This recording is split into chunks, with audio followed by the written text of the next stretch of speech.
Hello, Internet. I'm Corione, your witch in residence here on YouTube. And today we're going to be talking about the League of Assassins from DC's universe, and specifically its leader, Ra's al Ghul, and its inheritor, Talia al Ghul. Now, this is a Talia al Ghul is probably one of the most complex women in DC Comics. And her story teaches us about succession, legacy, and leadership. This isn't going to be about, dismantling canon. This is going to be about understanding it and learning from it. Now, Talia al Ghul is many things. She is the daughter of Ra's al Ghul, the functional immortal. She's a genius tactician and an elite martial artist. And she's torn constantly between her father's vision and the moral compass she gets out of the Batman. And in many universes, she's someone who loves Bruce Wayne deeply, even when that love conflicts with her upbringing. She's gotten portrayed as loyal to her father, but never blindly so. Talia sees the flaws in Ra's. She understands his brilliance, but she also recognizes the brutality, the absolutism, and the arrogance underlying his perfect world. The tension is what makes her compelling. Now, Ra's al Ghul has built his empire on the idea that he alone knows what's best for the world. He sees himself not as a villain, but as a savior. He's an immortal shepherding the cleansing of the earth and returning it to a more perfect vision. The thing of it is, though, Ra's commits the cardinal sin of leadership. He wants followers, not successors. He wants obedience, not growth. He wants legacy, but doesn't trust the next generation to hold that legacy. And that, I believe, at its core is why his empire constantly fractures. He doesn't train his replacement, he tries to control them. The best example of this is actually when Ra's al Ghul dies and Talia is the heir. She doesn't have control of the League, and it continuously fractures under her leadership. And she's constantly vying with people that see her as an impedance to their own ascension to control of the League. Now, Talia is trained to be, in theory, a successor, right? She learns strategy, combat, and diplomacy, the inner workings of the League of Assassins, but that is only to administrate it under Ra's. Okay? She is there only to serve as a function of Raz's will. She is a weapon. She even trains her own son, like her own son Damian Wayne, as that kind of weapon, right?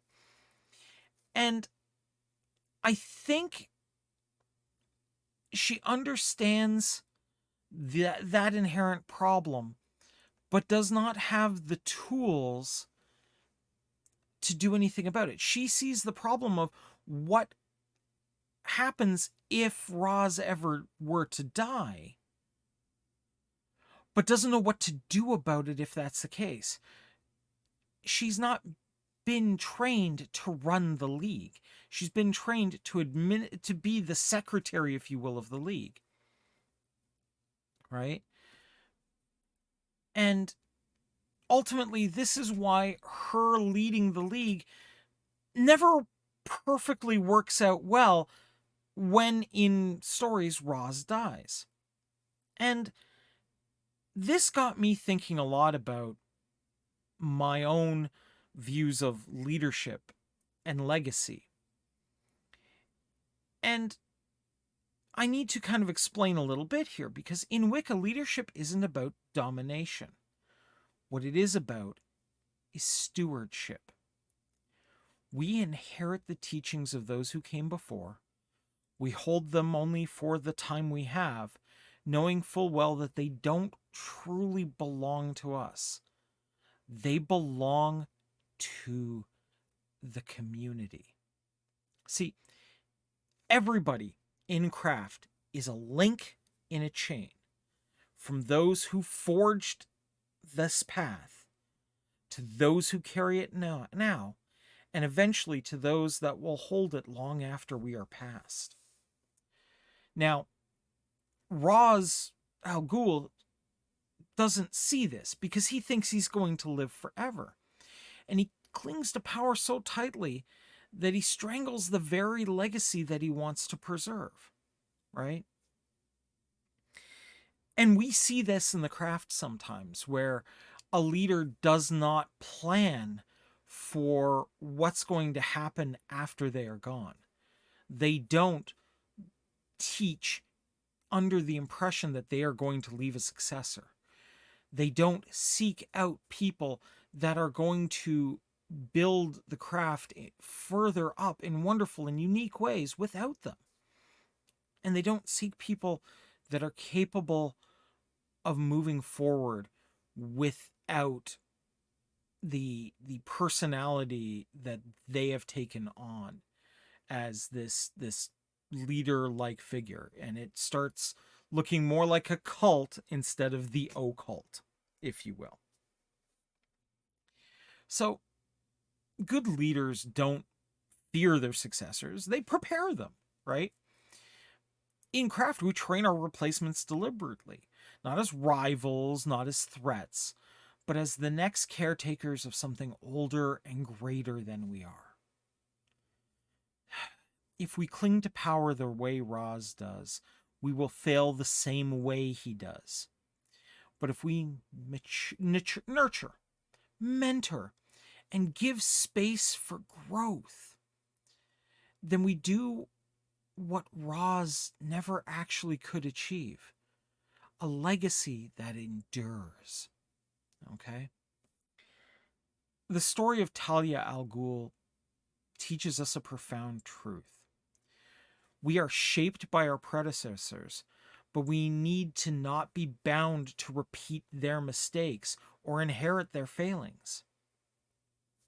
Talia inherits a flawed philosophy and spends her life navigating, questioning, and trying without success to reshape it. The true work of a leader is to learn from the past and adapt what they've learned and take it into the future.